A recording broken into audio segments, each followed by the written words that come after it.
100 रानियों के साथ रहते रहते सम्राट अपने जीवन से परेशान हो चुका था।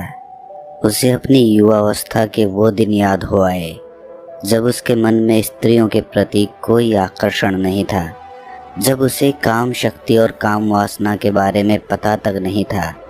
उस समय को याद करके राजा की आंखों में आंसू आ गए। कितना ऊर्जावान, कितना जोशीला और कितना ताजगी से भरा हुआ रहा करता था वो। और आज वो सम्राट बूढ़ा हो चुका था, लेकिन बूढ़ा होने के बाद भी वो अपनी काम वासना से छुटकारा नहीं पा सका था। यूं तो उसने हजारों युद्ध जीते थे, लेकिन अपने मन पर वो आज तक विजय प्राप्त नहीं कर पाया था। अपनी काम वासना के सामने उसने अपने घुटने टेक दिए थे। अब तो सम्राट को चिंता होने लगी थी, क्योंकि वो बूढ़ा हो चुका था और किसी भी वक्त उसकी मृत्यु हो सकती थी। लेकिन मृत्यु को अपने सामने देखकर जहाँ पर लोग मोक्ष और मुक्ति की बातें सोचते हैं, वहीं पर वो सम्राट काम वासना के विचारों से घिरा रहता था। 100 रानियाँ थीं उसकी, एक से बढ़कर एक हसीन, और हर रानी के साथ उसने बच्चे भी पैदा किए थे। इतना काम भोगने के बाद भी उसका मन छटपटाता क्यों है? क्यों उसमें अब भी अश्लील विचार आते रहते हैं? सम्राट सोच में पड़ गया कि क्या मरने के बाद भी ये काम वासना का बोझ मैं अपने साथ लेकर यहाँ से जाऊँगा? सम्राट आत्मा के सिद्धांत को मानने वाला था, इसीलिए उसने सोचा कि अगर मैंने अपनी काम वासना से अभी छुटकारा नहीं पाया तो मेरी आत्मा ना जाने कब तक यूं ही भटकती रहेगी। मुझे अपनी आत्मा को मुक्त करने के लिए इन काम वासना के विचारों को यहीं पर छोड़ देना होगा। सम्राट दिन रात इसी चिंता में डूबा रहता था कि किस प्रकार मैं अपनी काम वासना से छुटकारा पा सकता हूँ। और इसीलिए एक दिन उसने अपने राजमहल में सभी विद्वानों की एक सभा बुलाई। स्वाभाविक रूप से सभा में चर्चा का विषय काम वासना ही रखा गया था। सम्राट ने अपने मंत्री से पूरे नगर में घोषणा करवा दी थी कि जो भी विद्वान राजा के मन को संतुष्ट कर पाएगा वो पूरे जीवन काल के लिए राजा का सलाहकार बनकर रहेगा। इसीलिए नगर के सारे विद्वानों में एक होड़ लग गई थी। मंत्रिमंडल के द्वारा तय किए गए दिन नगर के सारे विद्वान राजमहल में पहुंच गए। कोई अपने हाथ में वेद लिए हुए था तो किसी के हाथ में उपनिषद थे। ज्यादातर विद्वान राजा को वेद और उपनिषदों के माध्यम से संतुष्ट करना चाहते थे। सभा में तर्क वितर्क शुरू हुए। सम्राट ने सबसे पहला सवाल पूछा कि ब्रह्मचर्य का असली मतलब क्या होता है। कुछ विद्वानों ने जवाब दिया कि जिस इंसान ने अपने जीवन में कभी भोग नहीं किया होता वही असली ब्रह्मचारी होता है। दूसरे विद्वानों ने इस बात का विरोध करते हुए बताया कि हो सकता है किसी इंसान ने भोग किया हो, लेकिन वर्तमान में अगर वो भोग का त्याग कर चुका है तो वो भी ब्रह्मचारी ही कहलाता है। और वास्तविकता में वही ब्रह्मचारी होता है जो भोग करने के बाद उसका त्याग कर देता है, वही ब्रह्मचारी कहलाता है। सम्राट को किसी विद्वान के उत्तर से संतुष्टि नहीं हो रही थी और इधर विद्वान आपस में तर्क वितर्क करने पर लगे हुए थे। कुछ ही देर में वहाँ पर एक बहुत ही अनूठा विद्वान पहुँचा। वो अपने साथ बेहद खूबसूरत 2 युवतियों को लिए हुए था। उस विद्वान ने वहाँ पहुँचते ही पहले तो देरी से आने के लिए सम्राट से क्षमा मांगी। उसको देखकर बाकी के सब विद्वान हंसने लगे। एक विद्वान ने सभा में खड़े होकर कहा कि जो इंसान खुद काम वासना से ग्रस्त हो वो दूसरे को काम वासना से छुटकारा कैसे दिला सकता है। इस पर इस विद्वान ने मुस्कुराते हुए उससे पूछा कि तुम्हें ऐसा क्यों लगता है कि मैं काम वासना से ग्रस्त हूँ? उस विद्वान ने कहा कि तुम हमें अंधा समझते हो, क्या हमें बेवकूफ़ समझते हो? तुम यहाँ राजमहल में 2 युवतियों के साथ प्रवेश कर रहे हो, इसका मतलब क्या होता है? इसका अर्थ तो सीधा सीधा यही है कि तुम एक काम वासना से ग्रस्त आदमी हो। क्या मैं गलत कह रहा हूँ? उस विद्वान ने मुस्कुराते हुए जवाब दिया कि महाशय, जिन युवतियों की तुम बात कर रहे हो वो दोनों मेरी बहनें हैं और वो भी मेरी ही तरह काम वासना की गहरी समझ रखती हैं। इस विद्वान ने सम्राट को संबोधित करते हुए कहा कि हे राजन, असली ब्रह्मचारी वही होता है जिसकी नज़रों में एक पुरुष और एक महिला का अंतर हट गया हो। जब किसी इंसान की काम वासना खत्म हो जाती है, जो पूर्ण रूप से ब्रह्मचारी हो जाता है, उसके लिए सभी का शरीर एक इंसान का शरीर होता है। उसके अंदर किसी महिला को देखकर काम वासना के विचार उठना तो दूर, वो तो भेद भी नहीं कर पाएगा कि ये एक महिला है। उस ब्रह्मचारी के लिए हर एक जीवात्मा एक प्रकार की होती है। शारीरिक रूप से वो उनमें कभी भी भेद नहीं करेगा। उस विद्वान ने आगे बताया कि जो भी विद्वान यहाँ सभा में उपस्थित हैं, उन सभी को मेरे साथ ये 2 युवतियाँ दिखी। तो ये तो स्पष्ट हो गया कि यहाँ पर कोई भी असली ब्रह्मचारी का मतलब या अर्थ नहीं समझता है। सम्राट को ये विद्वान बड़ा ही अनूठा लगा। उसने ना तो कोई वेद पढ़े, ना कोई उपनिषद का ज्ञान दिया। वो तो वही बता रहा था जो स्वाभाविक रूप से आदमी की समझ में आता है। इसीलिए सम्राट ने प्रभावित होकर अगला सवाल पूछा कि आखिर एक इंसान को ब्रह्मचर्य का पालन करने की क्या ज़रूरत है? जब वो भोग करके जीवन का आनंद उठा सकता है, तो वो क्यों ब्रह्मचर्य का पालन करे? इस पर उस विद्वान ने सम्राट से एक सवाल किया। उसने पूछा कि सम्राट, मुझे एक बात बताओ कि एक पेड़ ज़्यादा ताकतवर होता है या फिर एक बीज? सम्राट ने उत्तर दिया कि एक पेड़ एक बीज से ही तो जन्म लेता है, तो इस प्रकार तो एक बीज एक पेड़ से ज़्यादा ताकतवर हुआ। विद्वान ने बताया कि सम्राट, उसी प्रकार हमारे शरीर में भी काम शक्ति रूपी बहुत सारे बीज होते हैं। उनमें असीम ऊर्जा होती है जो हमारे लिए आनंद का स्रोत पैदा करती हैं। लेकिन काम वासना में ग्रस्त होकर हम अपने काम शक्ति रूपी बीजों को यूं ही नष्ट करते रहते हैं, बर्बाद करते रहते हैं। और उन बीजों के नष्ट हो जाने के कारण एक आदमी ढीला, आलस्य से भरा हुआ, हमेशा थका थका सा रहता है। याद रखना, हमारे भोजन से हमारा रक्त बनता है, रक्त से हमारा मांस, हमारी हड्डी और आखिर में काम शक्ति रूपी बीज बनते हैं, जो कि बहुत ही कम मात्रा में होते हैं। इसीलिए अपने मन में उठने वाली काम वासना के लिए उन बीजों को नष्ट करना कहीं से भी तार्किक नहीं है। ब्रह्मचर्य का पालन करने से उन बीजों की शक्ति हमारे आंतरिक स्वरूप में समा जाती है, जो हमारे चेहरे पर तेज पैदा करती है, हमारे शरीर को बीमारियों से बचाती है। और यही काम शक्ति रूपी बीज जब ध्यान के माध्यम से ऊर्जा में परिवर्तित कर दिए जाते हैं, तो यही आनंद का स्रोत बन जाते हैं। सम्राट ने अगला सवाल पूछा, जो सम्राट के जीवन के लिए बहुत ही महत्वपूर्ण था। सम्राट ने पूछा कि काम वासना से छुटकारा किस प्रकार पाया जाए।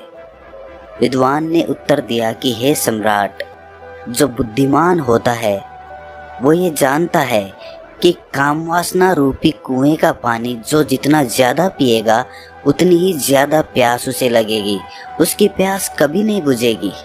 इसीलिए या तो वो कभी इस काम वासना रूपी कुएं का पानी पीता ही नहीं, और अगर ग्रस्त जीवन होने के कारण मजबूरीवश उसे कभी इस कुएं का पानी पीना भी पड़ जाता है, तो वो सिर्फ एक कुएं का पानी पीता है।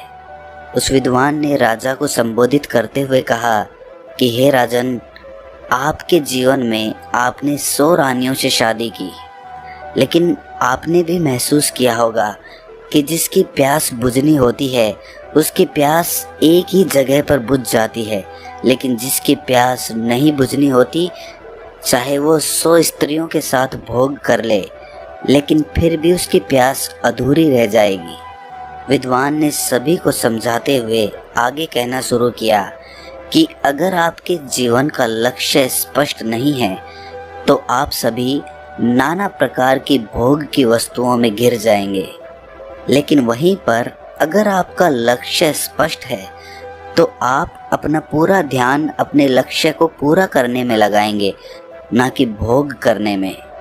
सम्राट, तुमने सुना होगा, एक कहावत बहुत पुरानी है कि खाली दिमाग शैतान का घर होता है। इसीलिए एक इंसान को अपने जीवन का लक्ष्य स्पष्ट दिखाई देना चाहिए।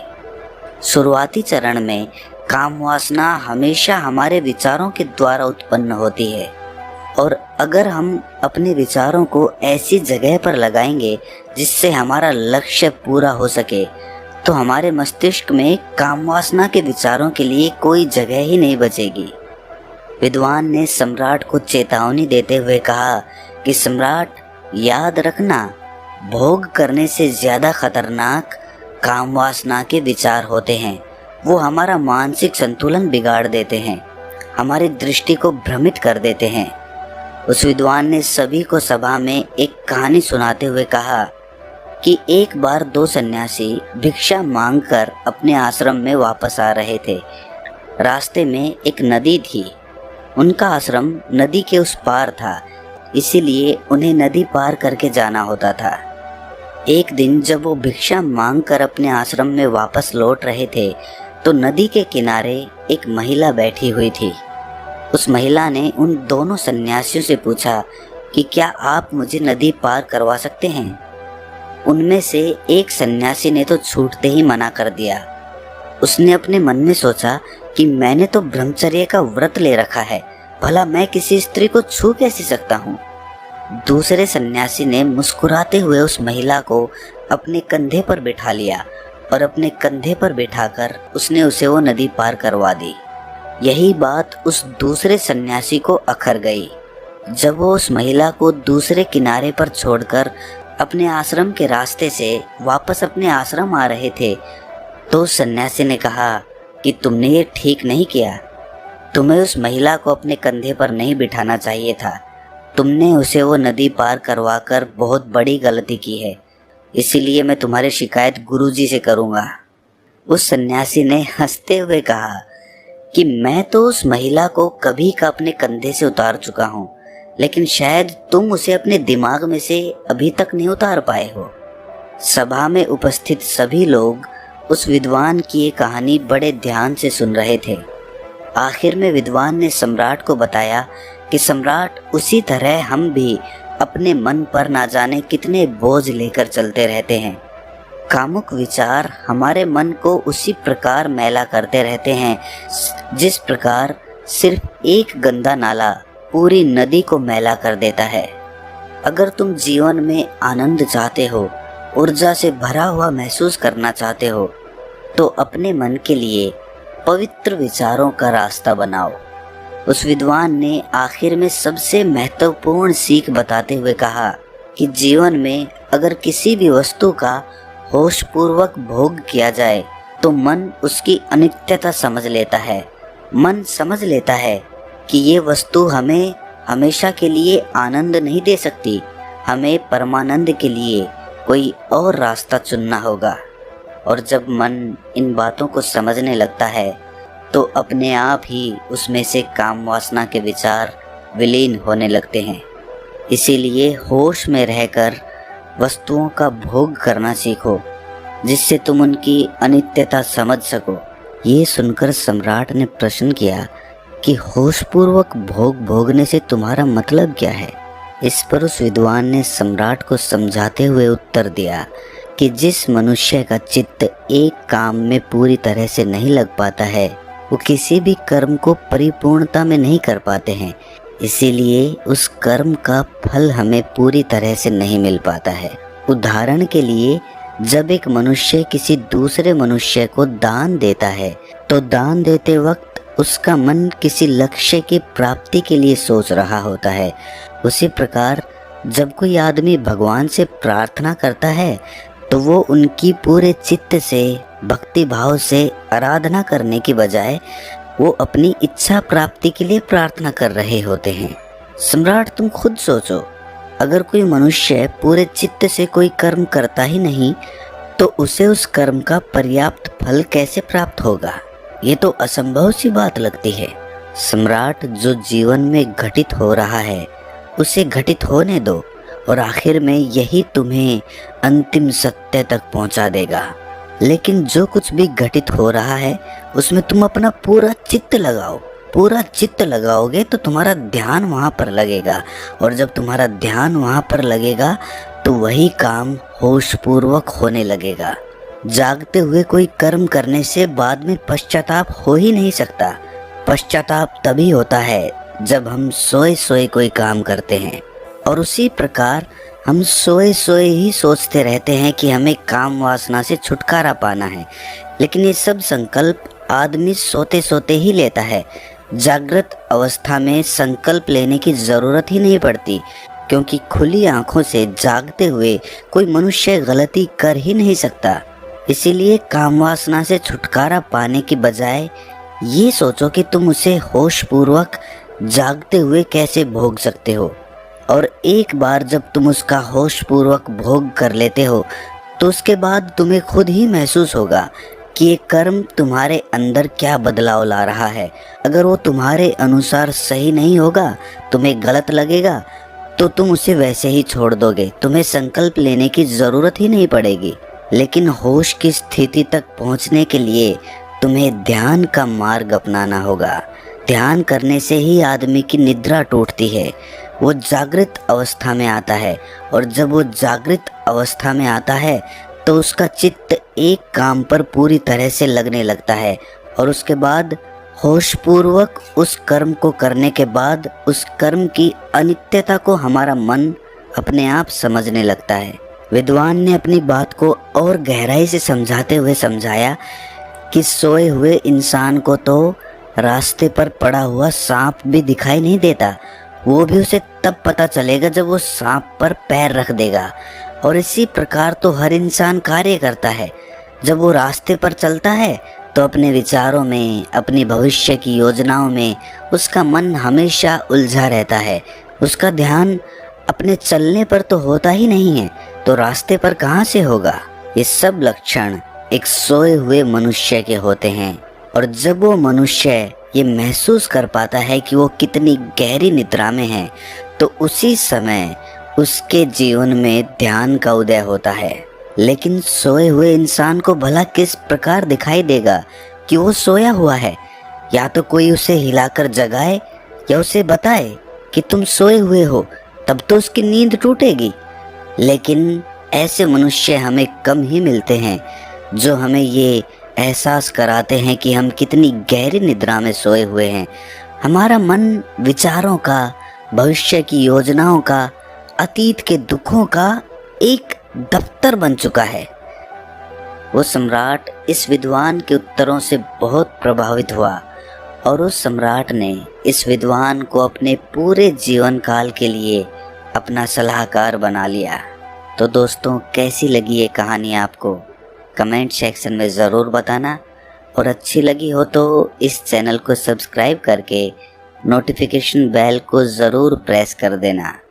तो मिलते हैं अगली कहानी में, तब तक के लिए।